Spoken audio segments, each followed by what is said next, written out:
పలికే జాలి నువ్వులే, ఆ జాలికి మారుగా ఏమి ఇవ్వాలి?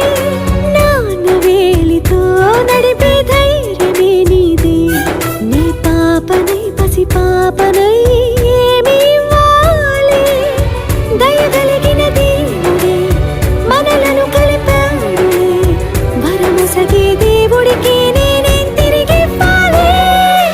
ఏదో ఇవ్వాలి కానుక, ఎంతో వెతికాను ఆశగా, ఏది నీ సాటి రాధిక అంటూ అలిశాను పూర్తిగా. కనుకే మళ్ళీ మళ్ళీ జన్మనెత్తి నిన్ను చేరనా? నీలి నీలి ఆకాశం